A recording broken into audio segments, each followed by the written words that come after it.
Salut, c'est Trado. Voilà ma vidéo de mise à jour pour l'indice parisien. Bon, une séance presque pour rien aujourd'hui. Alors presque parce que ce n'est pas aussi simple que ça. Effectivement, la séance du jour se solde par une progression assez modeste de 0,14%. Mais je pense que le fait le plus marquant est surtout que nous ayons réussi à gaper dès l'ouverture la moyenne mobile à cette séance.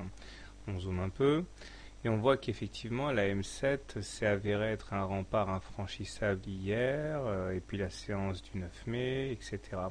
Or là, le fait qu'on ait clôturé juste au contact de la M7 a permis d'ouvrir bien au-dessus de la M7, ce qui a permis donc de s'affranchir de cette résistance à la hausse assez facilement. Et même si une attaque baissière a eu lieu, elle est venue mourir au contact de la M7 et nous clôturons donc en préservant le plus important, à savoir cette victoire sur la moyenne mobile à cette séance. Au-delà, les indicateurs techniques n'ont pas véritablement bronché. Le MACD demeure sous son signal, bien que positif. Le stochastique n'arrive pas à se décider, soit il passe, soit pas au-dessus de son signal. Là, il faisait mine de passer au-dessus et puis finalement il reflue. Et le momentum, bien que positif, se dirige lentement mais sûrement vers la zone négative, donc des indicateurs techniques très partagés.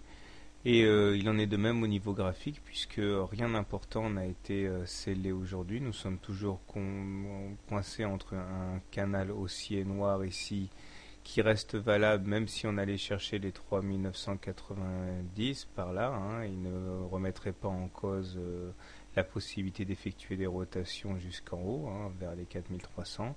Mais bien sûr, nous avons également l'incidence négative de cette fourchette d'Andrews bleue ici, qui invite les cours à aller chercher la médiane, comme d'habitude, à savoir les 3850, 3900. Objectif valable tant qu'on n'aura pas cassé à la hausse la fourchette d'Andrews bleue. Donc voilà, il semble bien que les indicateurs et les repères graphiques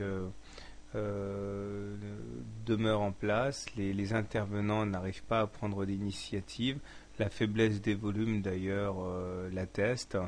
Tant qu'on n'aura pas, j'imagine, cassé cette fourchette d'Andrews bleu, c'est pas la peine d'espérer une accélération haussière. Alors, si vous êtes haussier sur le CAC, différentes solutions. La solution agressive est d'acheter le pullback sur la moyenne mobile à cette séance. Si vous êtes plus prudent, vous attendez plutôt d'acheter au contact de la M20. Quant aux plus réticents, autant attendre un contact avec le bas du canal noir pour acheter, puisque visiblement celui-là a l'air assez solide.